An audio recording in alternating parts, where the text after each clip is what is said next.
Hello everyone, I'm Fozzie, or Cam, and I'm here as always with my co-host Will. How you doing today, Will? Doing great, Kim. How are you doing? I'm doing fantastic, and today we have a really nice agenda to get to. We don't have a whole lot of things, but the things we do have to talk about today will probably take a while, because we have to go in depth in a lot of these, like Killers of the Flower Moon is on the agenda today. We'll also be talking the James Harden trade to the Clippers. Um, yeah, I think it'll be a really good episode. But right off the bat, I just want to start with Killers of the Flower Moon. Because I know we all have a lot to say, and I'm sure our audience wants to hear what we have to say as well. So, right off the bat, what were your thoughts on Killers of the Flower Moon? Just a quick analysis of the movie. Right. I thought it was a masterfully done film right off the top. Some great directing from Martin Scorsese, some brilliant performances from Leo DiCaprio, Robert De Niro, and Lily Gladstone blew me away. I Yeah, thought she was same. absolutely breathtaking in this film. If she doesn't get nominated for an Oscar, I don't know what's going on. That's all that I have to say. I thought she was breathtaking. Um, in this film, I did think it was, I did think it was a bit too long. That was my one complaint that I had, but I definitely thought it was a masterfully done film. But one thing I do want to point out, because I think that you know I think that this is important for people to hear. We have there have been a couple complaints from the indigenous community about this film. This is a member of the um, Osage tribe. He says, as an Osage, I really wanted this to be from the perspective of Molly and what her Mm. family experienced. So I think it would take an Osage to do that. Martin Scorsese, not being Osage, I think he did a great job representing our people. But this history is being told almost from the perspective of Ernest Burkhart, and they kind of give him this conscience and kind of depict that there's love. But when somebody conspires to murder your entire family, that's not love. That's Yeah. not love. That's just beyond abuse. And he also says, I think in the end, the question that you can be left with is, how will you be complacent with racism? How long will you go along with something and not say something, not speak up? How long will you be complacent? I think that's because this film isn't made for an Osage audience. It was made for everybody, not Osage. For those that have been disenfranchised, they can relate.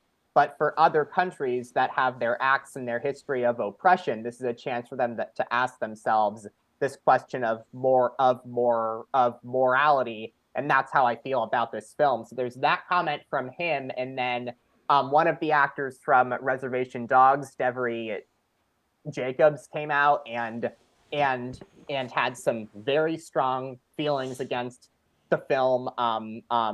Echoed, wanting it to be to be directed by someone who was indigenous and not white. So when I hear members of the indigenous community coming out and speaking against the film like this, it does leave me with some complicated feelings toward it, because I Mm. would have appreciated if it was directed by someone who was indigenous and not someone who's white. That is something that I really would have appreciated. And even though Leonardo DiCaprio and Robert De Niro's characters, they are bad men. They are not portrayed well in any way.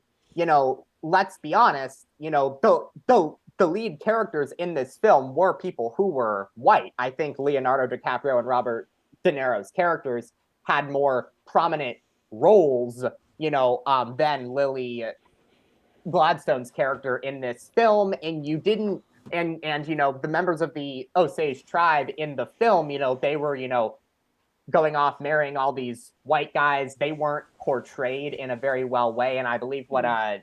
Devery Jacobs from Reservation Dogs was talking about, I believe she wasn't finding the portrayal of the Osage tribe to be completely accurate. So I thought this was a masterfully done film, but just when I hear members Yeah. of the indigenous community coming out and saying these things about it, I take what they say very seriously. So I thought it was masterfully done, but some of these complaints that have been said leave me with some kind of complicated feelings toward the film from that standpoint.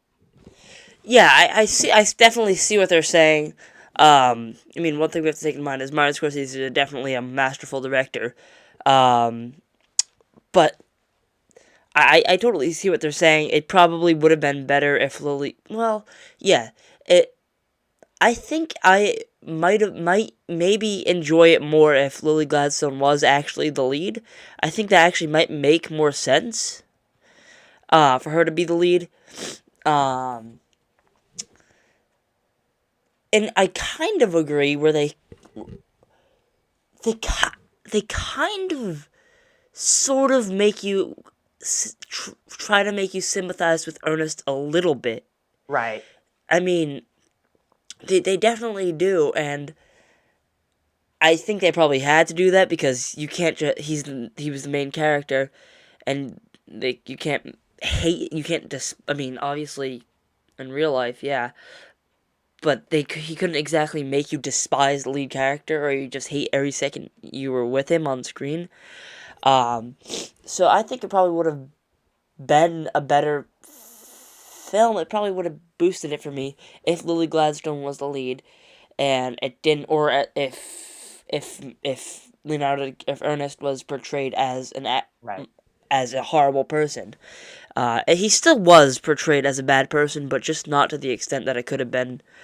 It could have been, you know, they could have they just tried to make him a better person than he was, and that's just kind of it Yeah. sucks. I mean, it would have been interesting, but like you said, I think this is a very powerful movie. I think this is a very well directed film as it is, um, and I still enjoyed it. And hearing that, I do see what they're saying, but as it is right now, I enjoyed Killers of the Flower Moon. I mean, and like you said, it was a little too long. I felt like, um, I get it. They need to. This is an important story, and it needs. It's a big story, you know, but 3.5 hours is pretty long, and there were scenes I think you could have cut out. Um, I'd have to go back and look for specifics, but I remember there being moments where I was like, does this really need to happen? You know, or yeah, but overall I really enjoyed it. I thought it was a really strong, powerful movie. Performances were all around were great. Lily Gladstone especially was fantastic. I thought powerhouse of a performance. Yeah. Um, yeah, I was really impressed with everyone in this movie. One little minor complaint. I wish Brendan Fraser had more screen time in the movie. He's a tremendous actor. But yeah, Yeah. I enjoyed my experience watching this. Yeah, I would definitely say it's one of the best films that have come out this year, and I Yeah. we're in an era where everybody seems to be trying to replicate what Marvel and Star Wars is doing. So we're getting like a lot of action films and kind of Yep. like films in that genre right now. So I can't tell you how refreshing it has been to get films like Asteroid City and Oppenheimer and Barbie and Killers of the Flower Moon that aren't just that and that are other that are other genres. It's just really refreshing to get that. And the last point that I will make on this film, just getting back to my comments from earlier, there was actually a script rewrite from this film. I'm not sure if you knew about this, but Leonardo DiCaprio was originally going to play Jesse Plemons' FBI character. Oh. That's who he was originally going to play, but Leonardo DiCaprio went to Martin Scorsese and said that he thought the film hadn't been focusing on the Osage tribe enough, so they rewrote the film so that it wouldn't be from the perspective of the white guys from the FBI. But one thing that I just want to point out, like, when the term white bias is thrown out there, obviously Leonardo DiCaprio and Robert De Niro's characters were not good guys at all. Yeah. But when we think of white bias, I kind of feel like that was put into the spotlight when they rewrote the film to not have white guys in the lead and not be from the perspective of white guys. And yet the two main characters from the film that they end up releasing are characters who are white. So that's just one final thing I wanted to point out. Like I feel like when the term white bias is thrown out there, I feel like that's an example of it, because even though Leo and De Niro's characters were not good guys, they rewrote the script to not have it be about the white characters, and yet it's still from the perspective of them. So that's one more observation that I came out of this film with. Yeah. I know this is probably a hard question for both of us. Um, I think I'm probably gonna have to struggle with this too, because there's out of 10. What do you give this movie, Will? I think I have my answer, but I'd like to hear yours. I'm going back and forth because I did have the issue of it being too long, so that's going to take it down a Mm-hmm. bit for me. I think I'll go 8.5.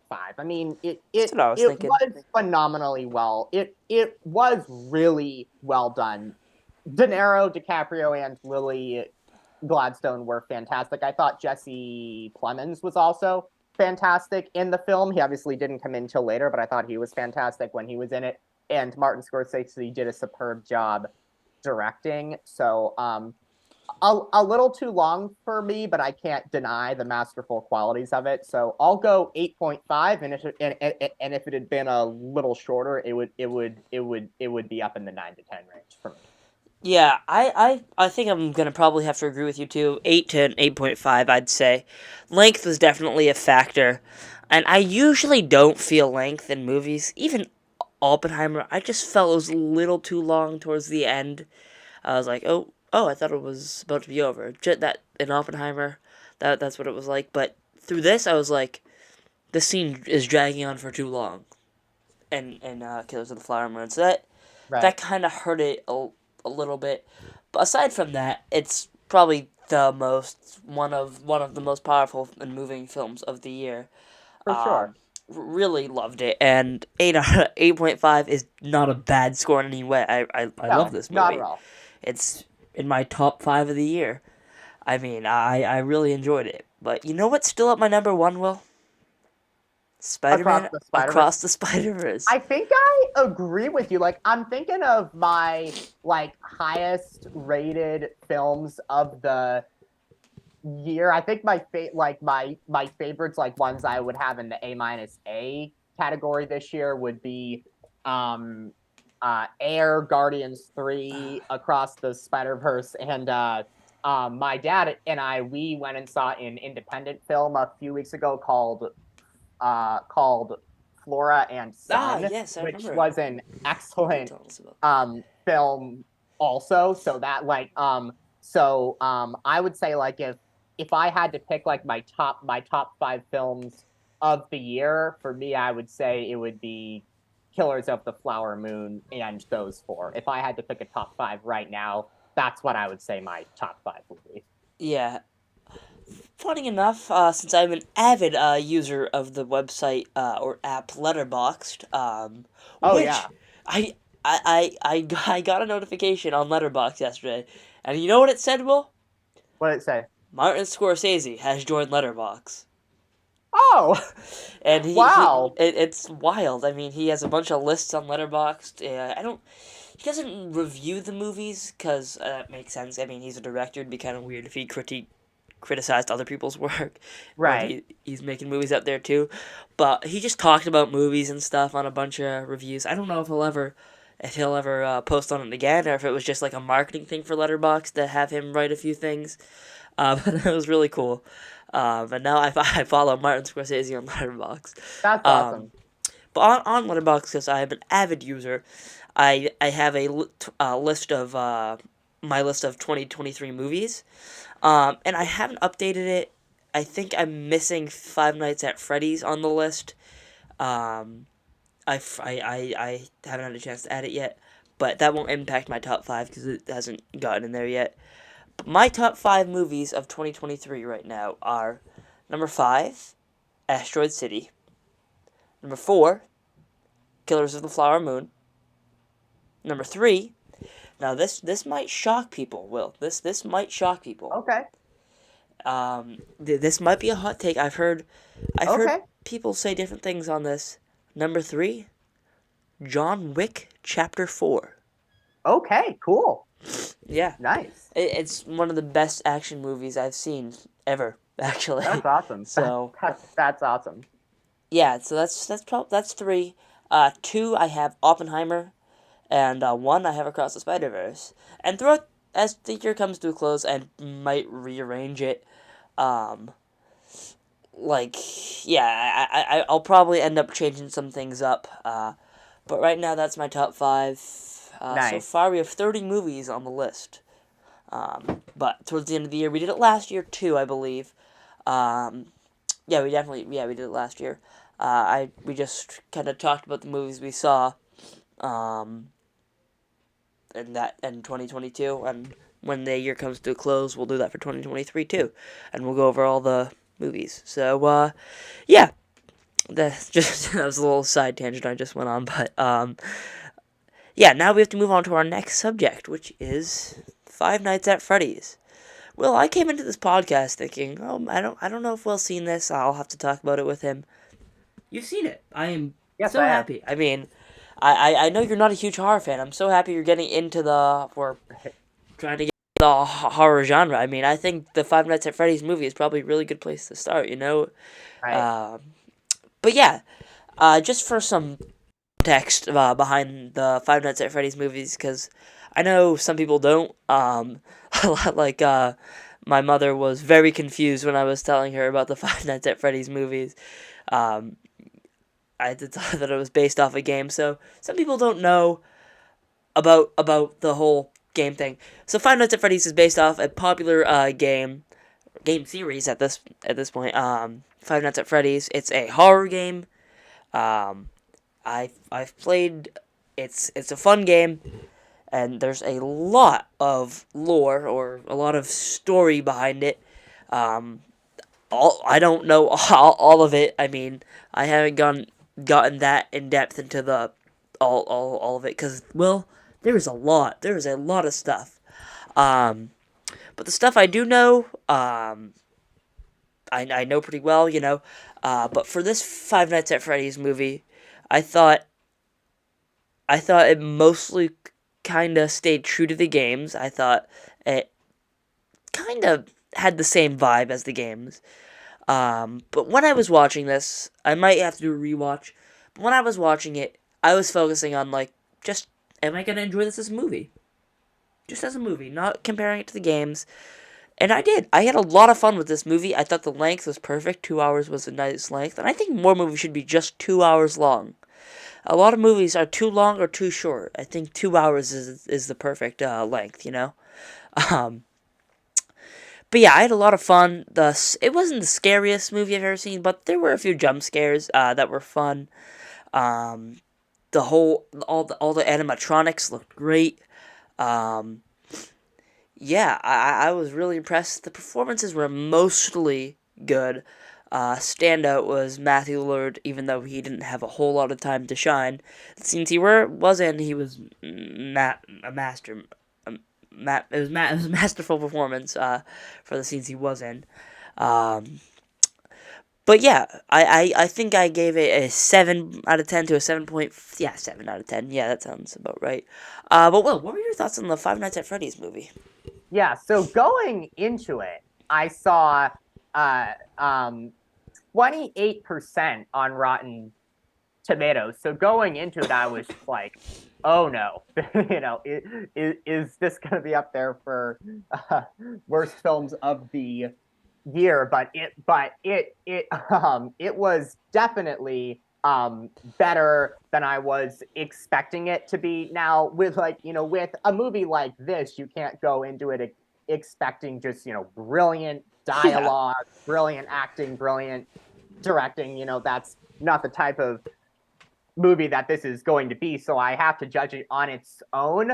So I didn't think it was nowhere near elite level for me, but I thought it was a solid, fun movie that was um better than the um better than the 28% that Rotten Tomatoes gave it. Now it I also want to point out, because the people that I went to the film with, they're big fans of the video games that the movie was based off of. So I could totally understand that if you're already a fan of the video games, that this movie could be a really big event for you, and you might love it, and it might be amazing seeing these characters that you've interacted with in video games make the transition to the big screen. So I also acknowledge that if I had played the video games and been a fan of them, that might have made my experience higher. But for me, I'm gonna boil it down to this. It didn't blow me away, but it was better than I was expecting it to be, and better than the 28% that the critics on Rotten Yeah, they Tomatoes were gave they it. were really harsh on Rotten Tomatoes for this movie. I didn't think it was anywhere near 28, and I think the audience on Rotten Tomatoes were both being too nice. I mean, that was just a weird Rotten Tomatoes movie.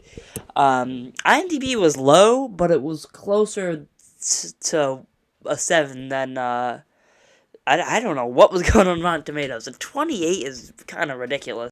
It IMDb is not great either. IMDb is at 5.6 out of 10 right now. That's true, but that's almost a 6, and True, I true. could maybe give this movie a 6. I could bump it down, so that's fine.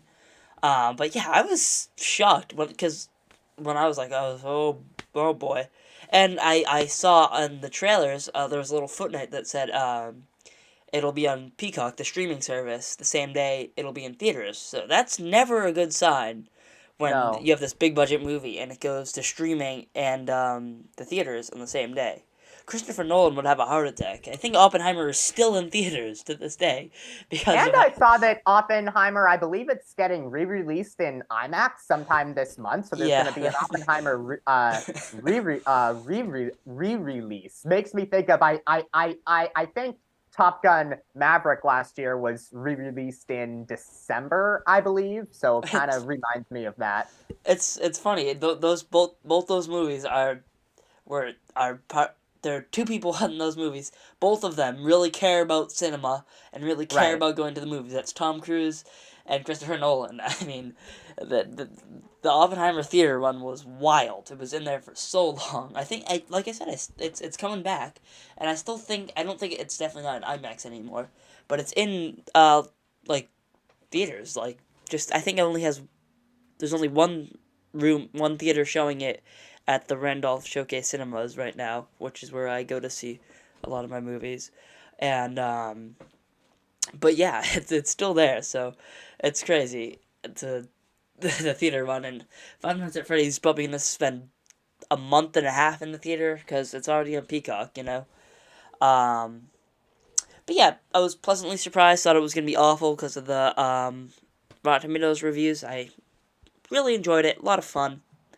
Definitely not my favorite movie of the year. Not my least favorite either. A lot of fun.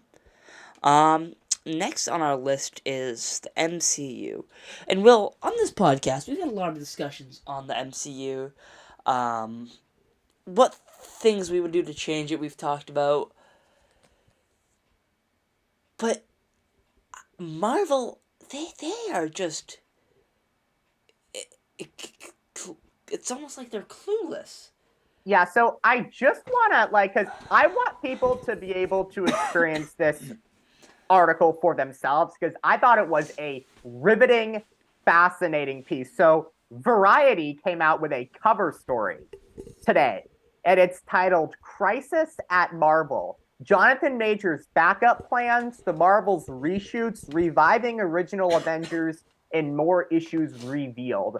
I want people to be able to experience this article for themselves, so I'm not gonna like spoil anything from it, but I thought it was just a riveting, fascinating read.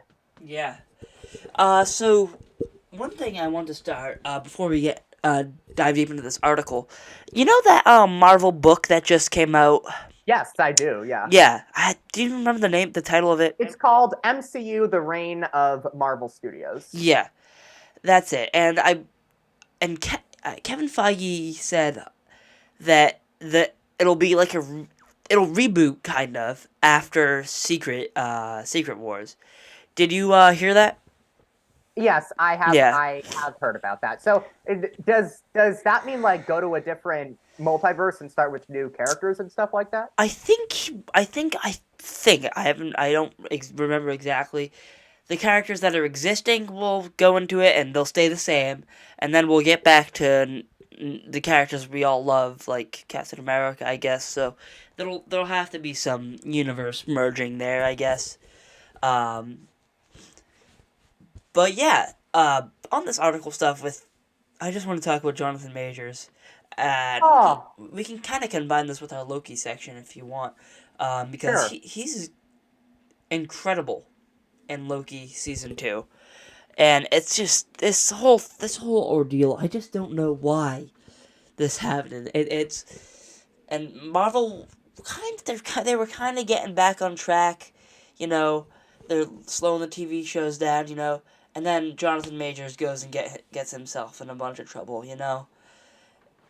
And Uh, this just messes everything up. I mean, I it's it's tough. They were considering getting Doctor Doom to be the new villain. That if they did that, that would just be weird. You know, it would be weird. It wouldn't make sense. I feel like, you know. I mean, this is just so tough right now because as you said, Jonathan Majors has continued to be fantastic in Loki season two, but there were I mean, I know what he had been accused of, but some of the um things that were said about him in this article were things that I was not aware of, things I guess with his ex-girlfriend and some incident that happened, I guess, like during the shooting of Loki, if I remember correctly. So, obviously Jonathan Majors has been really good in Loki season two, but I'm just profoundly disturbed by the things that I'm hearing about him off screen. And I know he has a trial coming up, but I just don't know what the MCU is going to do because the article mentioned that the final episode of Loki season two is going to set up the Kang dynasty, where Kang is going to next appear, and he was going to be the villain of the next two Avengers movies, and maybe that could still be the case, but I'm just really concerned because the things that are being revealed about Jonathan Majors right now, I just think are really really disturbing. I 100% agree. And I mean, hopefully he's not found guilty because that'd really help Marvel. But if he is, I don't. Me personally, I think they should start holding auditions now to try to find someone who they could recast Kang with. You know, I mean they've done it before with Rhodey, but the thing is, Jonathan Majors is such a good actor. He's so good as Kang. It'll be hard, you know, which is why I think they should start auditions now, and maybe just I think well, it's Marvel. They're probably already 3 steps ahead of me at this point, but I think they should definitely have if they're really gonna go that row of recasting someone, they should definitely already have someone in mind, um, to play Kang. Because I mean I really I really think it's best if he's found guilty that they just recast him, because if they just get rid of this character completely, that would mess things up even worse, you know? Right. I would say like the challenge though for me, like if you look at Rhodey was a side character. You're He right. was Yep. not a main character. Obviously, he is going to get his own movie soon, but I feel like Rhodey being a side character and not a main character, and the version of him not being played by Don Cheadle, only appearing in one movie, makes the transition better. Jonathan Majors, we've seen him now in 2 seasons of Loki plus Quantumania. Yeah. So I feel like the fact that we've seen Jonathan Majors in this role on screen so much now, and the fact that he's a major character and not a side character, I just think that because he's a main character and not a side character, and that we've seen him in so many projects, I feel like that would make the transition from one actor to another harder, and that's why I think Marvel is in such a funk with this right now. Yeah, I agree with you. And he was he was the main villain in a Marvel movie. Rhodey wasn't the main anything in Iron Man 1. And like you said, it was only one movie. So it'd be tough to recast, but it would just be so much worse if, like, I mean, maybe because, I mean, we do have to have some faith in Kevin Feige. He's he's gotten us this far, you know. He's mapped out the whole MCU. He has a whole plan. So I'm sure he'd probably be able to figure out a way to have things work out. And I am just hopeful he's not found guilty. That would avoid all of this, you know. But if he is, then we'll have to see what happens, because this could be a really big mess. More of a mess than it already is, you know. But I kind of want to dive deeper into Loki right now. I'm loving season 2. I really like it. And well, what just compare Loki to every other Marvel show that's ever came out. The vibe, it feels like a movie. I mean, the whole vibe is just so much more unique. It feels like a whole separate thing, you know. The characters don't aren't all annoying like the characters in She-Hulk were, except for She-Hulk herself. I thought she was fun. Um, and the character Miss Marvel's kind of an exception. I didn't despise that show, but definitely wasn't great. But just compare all the characters in Loki to the characters in other Marvel TV shows. They're so much more fleshed out. They're better characters. They're funnier, and the characters who aren't supposed to be funny aren't funny. Like Renslayer, she's not a funny character, and she doesn't have moments where she just randomly starts to make jokes. You know. I love what they're doing with Miss Minutes this season. I think that's really creative and unexpected. I love what they're doing with Victor Timely this season, even though it looks like he's dead due to the end of episode 4, right? Um, but we'll see. We'll see what happens. But yeah, I am loving. I love this show. I really do. What are your thoughts on season 2 thus far? Yeah, I think season two has been better than season one, or my personal enjoyment of it has been better because I season two has been more understandable for me now that we're more familiar with these characters and what the TVA is and what the multiverse is. I think this season I've enjoyed this season to a much higher extent than I did season one. It's not quite on the WandaVision, What If, Hawkeye, Secret Invasion episodes 2 through 4 level for me, but I do think it has definitely been a strong second season. Episode 3, especially, I thought was very well done. That's been my favorite episode of this season, bringing Jonathan Majors in, or bringing Victor Timely in, Yeah, has really piqued my interest. And even though their most recent episode I didn't think episode 4 was as good as episode 3 was, but I thought that ending to episode 4 was arguably the best ending of yep, any Marvel show. I was just like, I have to know what happens I next know.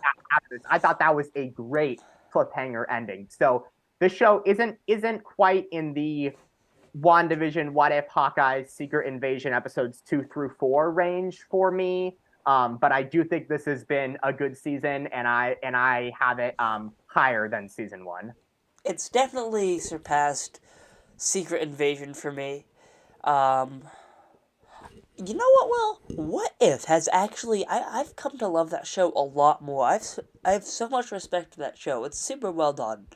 It Uh, is, and I think we're gonna get season two sometime this year, which I'm excited about. yeah, that's awesome. And I know we're gonna get a few other Marvel animated shows. The Spider-Man one, the Marvel Zombies one. I don't remember every other one, but I know we're gonna get a few and other animated shows from Marvel, which is cool. Um, but yeah, I'm gonna have to put season Loki right now with WandaVision, maybe even a little above WandaVision, but I have to see how this season ends up playing out, because that kind of depends. But right now, it's definitely at What If level, which is pretty high because I love What If. Uh, so yeah, I am really enjoying it in this season of Loki.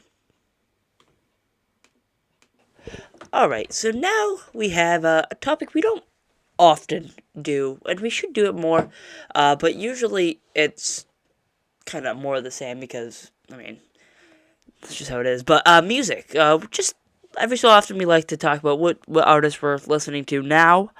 Um, so, Will, would you like to go first, or do you want me? Sure, yeah, I can. Yeah, I can go first. I'm actually gonna shout out a couple great movie soundtracks that Oh, I've okay. been listening to recently. So I mentioned the independent film uh Flora and Son that I saw with my dad about I'd say like a month ago now. But music plays a big theme in that film. It's really about how music can connect people, and that film has an excellent soundtrack, especially the songs "Meet in the Middle" and "High Life." And another film, a re-release that I saw recently. I'm not sure if this was just a thing at my local theater, but Back to the Future got re-released for just a couple days about a week ago, and I went and saw that on the big screen, and I Oh, how I had was that? such a fun time because it's an extremely entertaining movie with a couple great performances by Michael J. Fox Yeah, and Christopher Christopher Lloyd. Lloyd, Yeah, and that is just a classic soundtrack. Huey Lewis has a couple great songs on that soundtrack in The Power of Love and Back in Time. So like you want to talk about like classic 80s movie soundtracks, I think that would yeah, definitely have to be up there. So a couple excellent movies with excellent soundtracks there. yeah. I always love listening to movie soundtracks. I mean, Guardians obviously is a go-to for me. I mean, Yeah, it's I thought the Guardians 3 soundtrack was excellent. yeah. I mean, it had Bruce on it. I mean, it was great. Um, Yes. but I just want to dive into some artists I've been listening to right now. I've always been a Radiohead fan, but now I've gotten more and more into Radiohead Oh, cool. as time's gone on. They're just awesome. I I mean, love the acoustic version of their song "Creep" on the Guardians 3 soundtrack. oh I love yeah, that. I love that song. yeah. I mean, their whole discography is just filled with a bunch of great albums. I mean, I guess you could say their first one, Pablo Honey, isn't great. I mean, but how can you say it's not great when it has their biggest song of all time on it? I mean, that's the album with Creep on it. So yeah, I really like in Radiohead right now. My favorite album right now by them is probably OK Computer, but that could be switched out with In Rainbows. But they're both great albums. And yeah, I really like Radiohead. I really like Tom York's voice. And you know what else I like about Tom York? Well, the lead singer What's of that? the Radiohead band. He spells his name Tom, Thom. Oh, cool. I know. I really, it's really cool. Um, but also I've been listening to more and more Travis Scott, just trying to get amped up for his concert that I'm going to Yeah. December 23rd, um, which will be a whole lot of fun. And I don't think I was actually had a chance to mention it on the podcast. I saw Thundercat live Oh, you 2 weeks did? How was ago. that? It was great. He is an incredible performer. It was such a fun show. The lighting was great. My only complaint was the opening act. I really didn't like. It was a DJ set by these DJs Coco and Breezy, and I didn't like it very much at all. Actually, I thought it was boring, and it went on for way too long. And when I kept thinking it was over, it didn't end. Um, but Thundercat's set was fantastic. He's hilarious. The way he changes songs up for live versions is incredible. The live band was great. He's such a good bassist. It was a great performance from a great artist. Yeah, it was an incredible show. Let's see here. What else have we been listening to? Yes.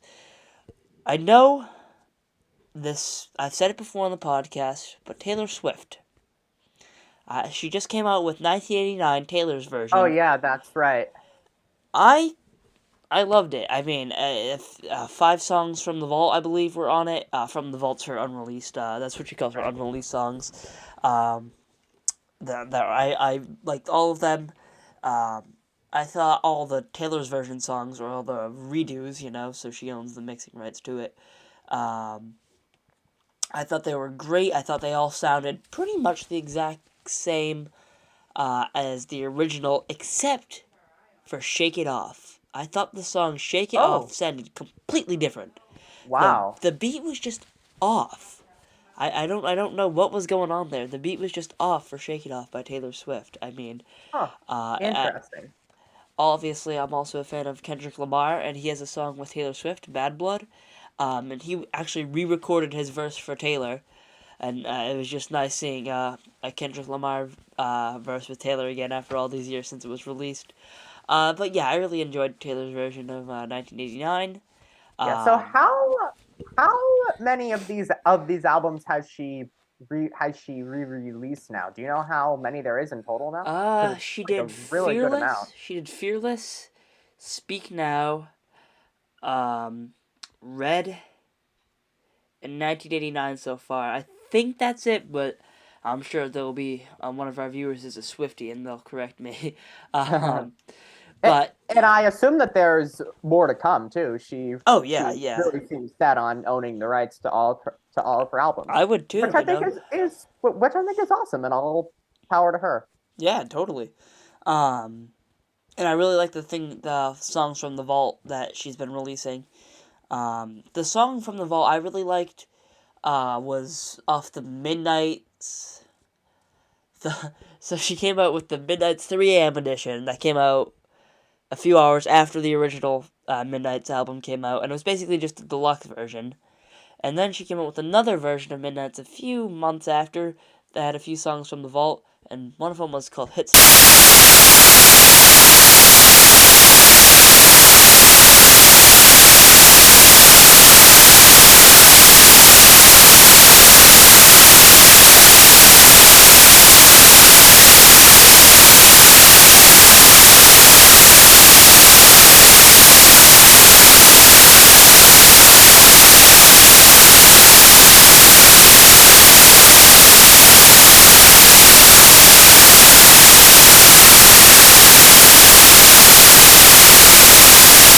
Uh, let's see here. We have the James Harden trade we have to get Yeah. to now. James Harden traded to the Clippers. What are your Oh, thoughts?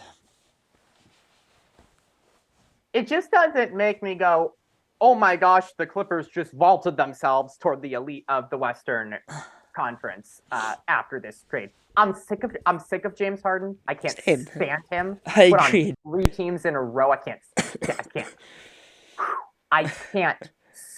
stand James Harden, the Yeah. epitome of non-sportsmanship. Now, I know he came out and then said that Daryl Morey lied and stuff. Maybe that's true.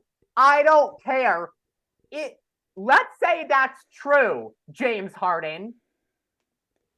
Should that make me excuse you for quitting on the Rockets and the Nets? Let's say Daryl Morey lied to you and And that somehow makes it a little bit more okay that you wanted to get out of Philly. Well, should that make me forgive you for quitting on Houston and the Nets? The answer is no. And the last time that I saw James Harden was in Game 7 against the Celtics in the Eastern Conference semifinals last season. And in typical James Harden big game fashion, he did not show up. He did not have a great game. So I think the best days of James Harden are gone.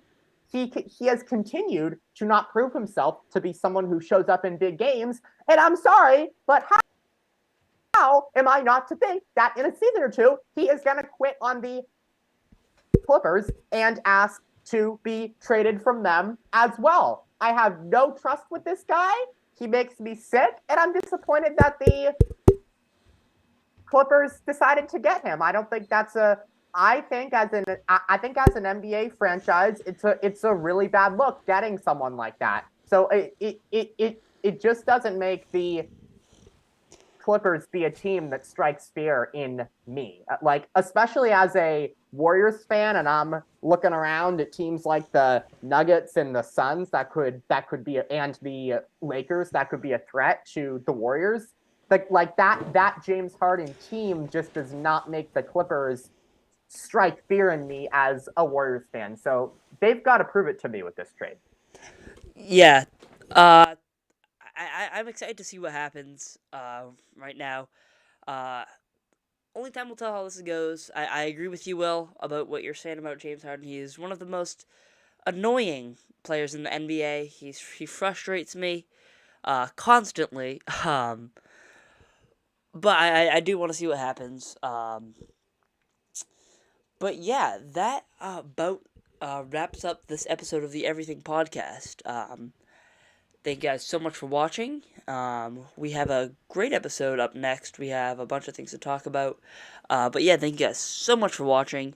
Sorry for this weird audio mess up thing. But yeah, thank you guys so much for watching. And yeah.